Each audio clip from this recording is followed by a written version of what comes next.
You know the name Doug Poppa? Yes, I do. God bless Doug Poppa, an honest cop.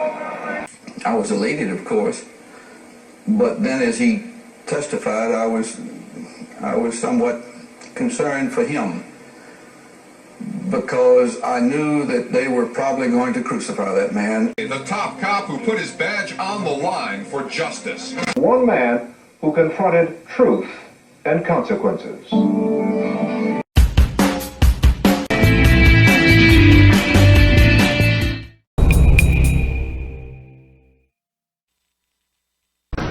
Now, this week marks the 34th anniversary of the death of a Fairfax County woman found murdered along a rural county road. Investigators are now renewing a push for information to help solve this cold case, and so is the victim's family. Northern Virginia Bureau Chief Jeff Goldberg has their story.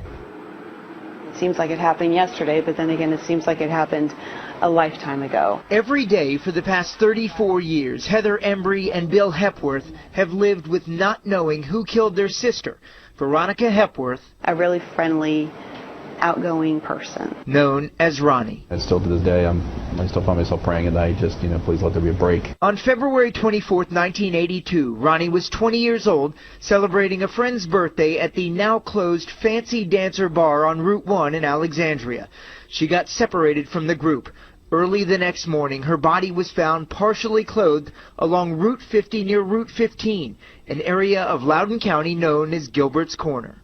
This area is about an hour away from where Ronnie Hepworth was last seen and from where she lived.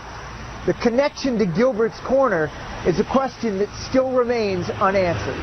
You think about it all the time. It becomes a part of you. Virginia State Police Special Agent Chris McClure and Loudoun County Sheriff's Detective Steve Chauchet have been working the cold case for years. I'll talk to Ronnie every day. Give me something. Let me know who did it. Evidence remains thin in a crime from so long ago. Ronnie's last known boyfriend from 1982, who the family did not know, remains a person of interest. This age progression sketch gives an idea of what he might look like today. We've had numerous people on the radar, and there are some people that we haven't completely eliminated. And hopefully along the line we come up with the person that did it.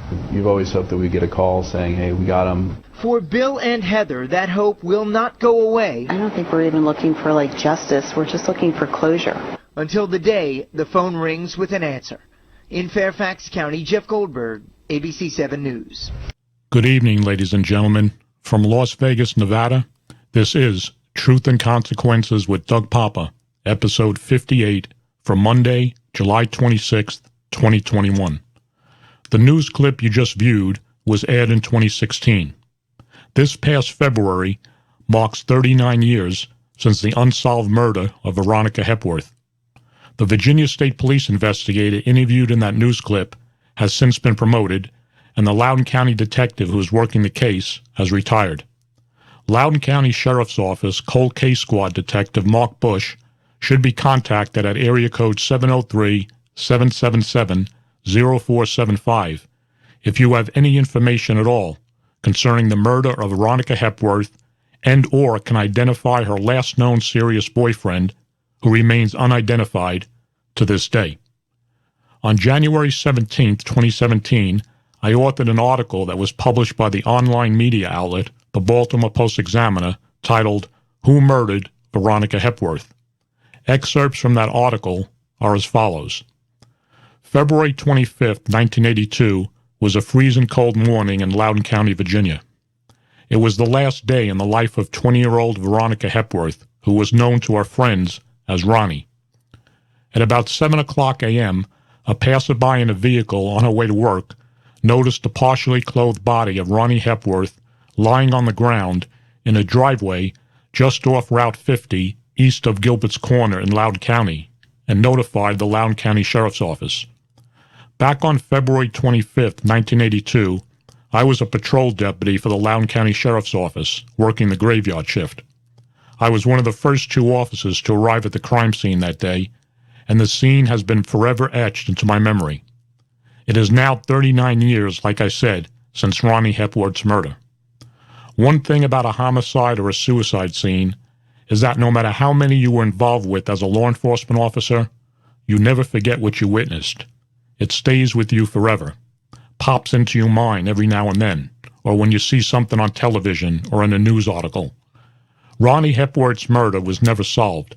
It remains another unsolved murder of a young woman, in law enforcement parlance, a quote, cold case. Veronica Hepworth was last seen alive at about 1:30 a.m. on February 25, 1982, while celebrating a friend's birthday at the Fancy Dancer Bar on Route 1 in Fairfax County, Virginia. It is still unknown to this day whether Roni Hepworth left the Fancy Dancer Bar alone, may have hitchhiked, or left with another person. She was found dead about 5.5 hours later in rural Loudoun County, Virginia.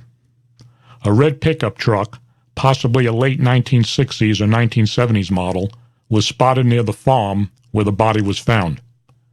In 2016, the Loudoun County Sheriff's Office and the Virginia State Police released a photograph of Veronica Hepworth along with an age progression composite sketch of her last known serious boyfriend.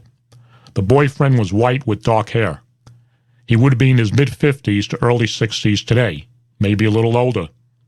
Roni Hepworth's family and investigators have not been able to identify him even after all these years.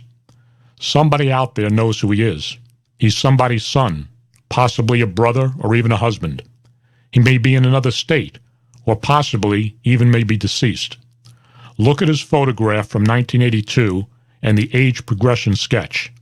If you think you may know him, or knew him, or had any contact with him, please call the Loudoun County Sheriff's Office Cold Case Squad.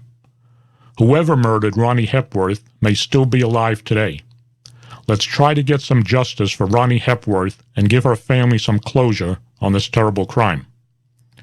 Thanks for listening, folks, and in my next episode, I will be highlighting another story that was originally published in 2018 by the Baltimore Post-Examiner, when we broke the story, which is related to the October 1st, 2017 Las Vegas massacre. I have since obtained updated information that has never been made public, a video clip, and a confidential internal Las Vegas Metro Police memo, which further reinforces my original story.